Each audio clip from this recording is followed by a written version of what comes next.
in Liverpool. Right.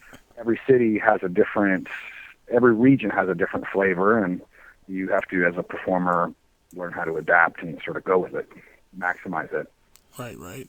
So moving on, you took some of this knowledge and expertise with you. You end up on TNA back then. How did you like your time spent there? Um, I was grateful to TNA for the opportunity, but at that time, like the backstage situation was really politicky and just very unsettling. I did learn a lot about wrestling and the wrestling industry from TNA. Going back there, a couple of years later and doing a couple things with them, that was a much more when they had moved from Nashville to Orlando and when they were already on Spike. That the Spike experience was much more fun and entertaining to me, and that was a much better time than Nashville TNA, Right. NWA TNA. So did the locker room change a lot in the move? Yeah. I'm sorry? Just in the move from Orlando to Spike or Nashville to Orlando, did the locker room change or did it stay? Yeah, I think it changed. I mean, in Nashville, I found it to be very kind of catty and cutthroat, whereas, I mean, I guess as is the wrestling industry, potentially, but I was always lucky that I got along well with everybody, at least to their phases. As far as I was concerned, I was liked by people. Like, I do my best to like who I encounter or find ways to like who I encounter. I'm pretty hippie-ish at heart. I just get mean when I'm surrounded by ropes and hear a bell go. Right. But yeah, I mean, as far as I know, everybody, liked me just fine. I made a lot of friends there, and that I still have to this day. Cool. And yeah. Right. So as leaving TNA, you're back again on the indie scene and getting once again more WWE tryouts and whatnot. And it came to be 2007, and you already touched on this a bit. You went down to OVW. Now you weren't signed to a development deal when you're going down there. Nope. No. Nope. I was freelance. I went there on an invite. I guess there was guys lining up to try to get matches there, and Al Snow had said, if you'd come down, I'd really like to use you, and you could, I think really find a place for yourself in OVW, and that's exactly what I did. Cool. So not being signed to a developmental, how'd you make ends meet? Did you? Because I'm guessing you didn't get paid to wrestle down there, or? Not in OVW, no. Not even until after I got hired did I start getting paid. Like, I had made, my meek amount of money on independent shows, and for that too, I'm thankful to TNA just for giving me, that little bit of exposure. But I basically just, would do whatever bookings I could do. And then when I got to Louisville and worked at OVW, I really just soaked up every last penny of savings that I had, which was not a lot. And then on the days off of OVW, I would go and work for an independent just to make a couple of extra dollars just to sort of feed myself. But there was many a night where I went to bed hungry. Like, don't let anybody be fooled that, it's a hard road and it's hard knocks. Like, you're eating,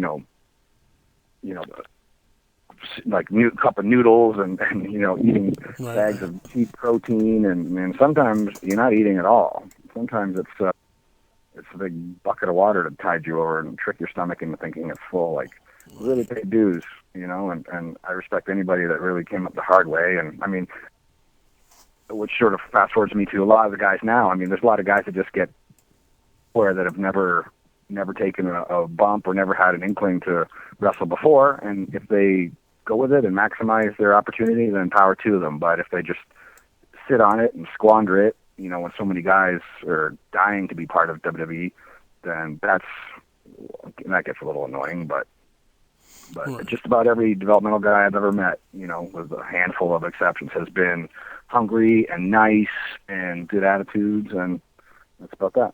So how else is it like to be down there and not being signed? Is it harder to get over or get the experience you went down for?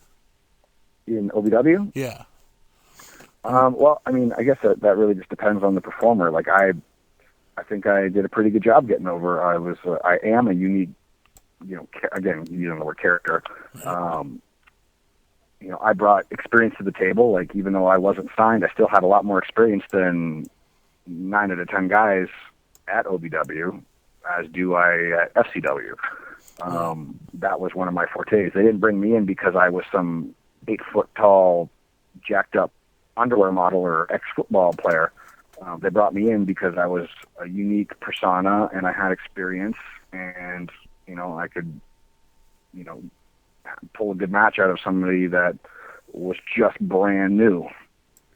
All those different aspects. And I mean, wrestling in OVW, I got a good following there. Wrestling in FCW, I got a good following there. And then I guess that is what eventually brought me to WWE. Cool. So what kind of training do you get out of developmental? Obviously, you got signed to a deal.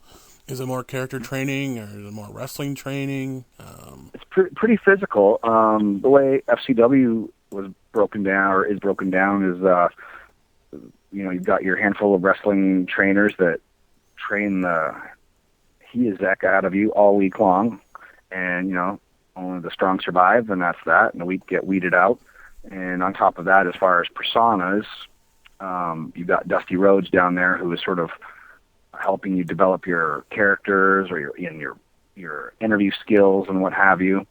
So I mean, you can't ask for anybody better on the mic than Dusty Rhodes, and you can't ask for anybody training you in the ring better than Dr. Tom Pritchard and Billy Kidman, Norman Smiley, Steve Kern. I mean, that's like the Harvard of wrestling schools. You can't get any better than that. Right. So I mean, it was an awesome opportunity. Well, you've gotten all the experience in you from the developmental, and WWE gives you a call. They want you to come up to SmackDown. Where did the Kizarny gimmick come from? Kizarny is basically it's Carney for the word Carney is what it is. Right. Kizarny just is a lie. Like, it's a con. Like, that's what that's the whole circus deal of it. Step right up and spend your money, and right. Maybe you win a teddy bear, maybe you don't. But I mean, aside from the name and speaking, I mean, I know how to speak. Obviously, I know how to speak Carney from years of wrestling and years of doing stuff with Circus Sideshow. But I mean, aside from that, I mean, it was me. Vince McMahon had just said, we want you bright, we want you smiling and happy, and vicious all in one shot. And I said, no problem, boss. That's what you'll get. And I mean, that was essentially me in the first place. Like, it's right. not a far cry. It's not like I was Sin, and then Vince McMahon said, okay, we need you to be Jimmy Jack, the epileptic fireman. So think of a whole new shtick and get to it. Like, it was basically me with a few minor tweaks and twists. Well, that's one thing where I guess you're lucky. You were right from starting OVW, or even your career, you haven't really had to tweak it too much, I guess. Well, I really patterned myself after Undertaker in the way that, Undertaker first came out a certain way. Like, he came out as like sort of like a mortician, and then he evolved into, he'd wear the robe, and then he got a little more, like a cowboy, and then he was a biker, and then he was a devilly guy, and now he's sort of a cowboy again. He was always Undertaker, but he was always evolving. I really tried to pattern myself like that the same way. Like, I've always been Sin in some degree or another, but if it's more creepy, dark Sin, if it's flashier, more playful Sin, if it's sort of hellbilly deluxe Sin, whatever you want to, whatever you want to call it. Like in OVW, I would come out and I'd wear sort of a devilly cowboy version of me, or at some point I'd wear a butcher's apron, or at some point I'd be very colorful. It was always me, just different layers, different levels, different moods. Right. Now, we've seen you a few times on SmackDown television, but did you work a lot of house shows as well while with your time up there? I'm sorry, I mean. I was just saying, with your time up there, basically, did you do a lot of house shows too? Yeah, I got to do a lot of house shows after my debut against MVP. Right. I wrestled all over the place. I wrestled MVP a bajillion times. Which was awesome. Like, I had a blast doing it. I wrestled Chavo Guerrero, got a victory over the former ECW champ, Chavo Guerrero, by the way. Very nice. Tupelo, Mississippi. Where else? What else? I wrestled Eric Escobar, who is the current FCW champ. and he was super fun to wrestle. I wrestled him a lot on the house show, or on the live event loops, as WWE likes to call them. It was all great experience. I mean, I always got good reviews from the producers and agents, good good comments from the wrestlers. Everybody seemed to be pretty happy with everything. Right. No one on the road. Who did you travel with, yourself, or did you have a gang of guys? It was usually me and Edge.